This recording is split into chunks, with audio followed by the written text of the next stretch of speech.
fairly aggressive girlfriend stole from my bank account, so I sent her academic career into a nosedive. I'm a senior at a large state university. This happened in the first semester of my freshman year. I was selected for an honors-type program that placed me in a co-ed dorm building with every other student in the program. As a dumb freshman, I rushed into a relationship with a freshman girl who lived right above me. We'll call her Megan.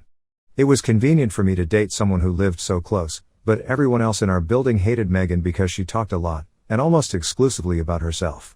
She bragged often about being a fairly aggressive person, but somehow I overlooked that mile-wide red flag. Right after Thanksgiving break, at the end of an evening class, I got a call from my mom, who noticed some unusual activity on my checking account. Back then I had no credit card, so this account/debit card was my only access to my savings while I lived on campus. I rarely needed to buy anything during the semester, so I was puzzled to find that $104.29 had left my bank account over 2 weeks, in the form of 6 Grubhub food orders. At this point, I trusted Megan, but I decided to ask her about the money right away. She denied any involvement and suggested that I cancel my debit card. After a really long phone call to the bank, I did just that. Next, I reached out to Grubhub customer service on Twitter. Hey, my card was stolen and used for food orders on these dates. Can I have the receipts? They sent me the first and last receipts, but they had to redact the personal info of the account holder. I say redact in quotes because they just used the Snapchat draw tool, and Megan's name was still clearly visible on both receipts. What's more, the most recent receipt was only 2 hours old. She was probably still eating when I chopped up my debit card.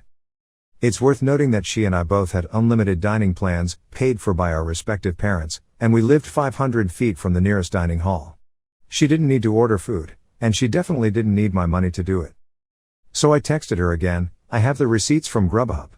Are you sure you didn't make those orders? Her reply, fuck you for suspecting me. Fairly aggressive, wouldn't you say? I hatched a plan to collect security camera footage of her picking up the order from that evening. However, by midnight, Megan arrived at my door in tears and confessed to everything, plus she admitted to being a serial shoplifter. Exhausted, I sent her away and decided to deal with everything in the morning. By the next day, everyone in our building seemed to know what was going down, probably because Megan had already begun broadcasting her version of the story. I sent Megan a breakup text and decided that the $104.29 was a loss. At least I escaped unscathed, right? Well, less than 2 days later, she entered my room when I wasn't looking. I was sitting at my desk when I noticed her standing silently behind me. Megan, give me my stuff.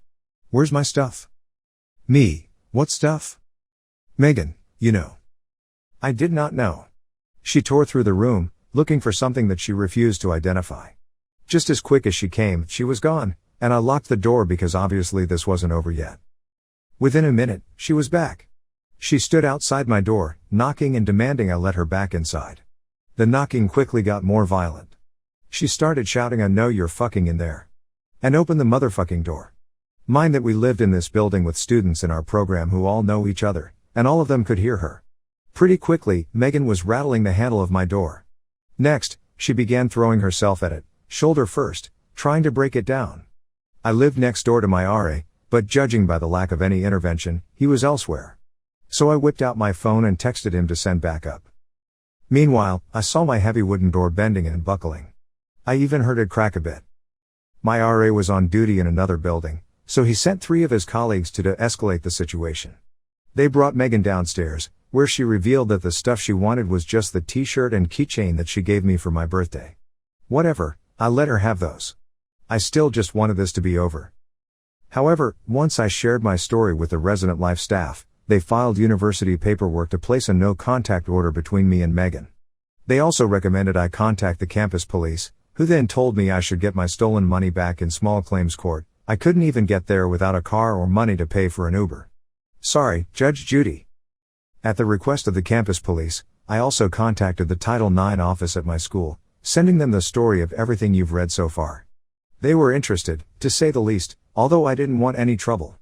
I just wanted a clean breakup and a fresh start, but a Title IX representative informed me that they were bringing 3 misconduct charges against Megan: theft, threatening/violent behavior, and inciting an intervention by university staff.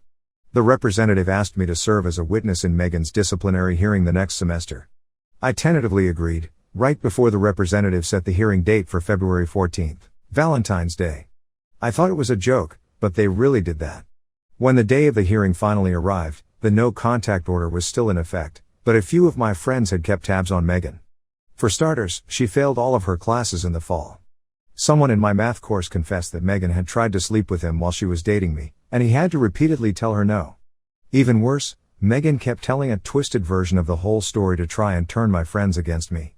So when I found out that she had found a new boyfriend, it felt good to know that the V-Day disciplinary hearing ruined whatever evening plans they might have made. I arrived alone at the disciplinary board office, unsure what to expect. The board consisted of grad students, and the hearing was expected to run into the night. Unlike me, Megan did not come alone. She brought both of her parents as character witnesses. That wasn't even a thing here. This wasn't a real courtroom, as you'll soon see. And that's not all, Megan's parents also paid a lawyer to defend her against the charges. The board knew that was unnecessary, but Megan's parents believed so strongly in their daughter's innocence that they had already paid this three-piece suitmaker case. In the name of fairness, the board members offered me pro bono legal representation, a junior economics major, who we'll call Jimmy. Jimmy had already read my account of the events from the fall, and thanks to my screenshots of Grubhub receipts, he said there was an okay shot of the charges sticking. Then I told him something I'd kept secret for months. When Megan tried to break down my door and I whipped out my phone to text my RA, I also filmed the whole thing.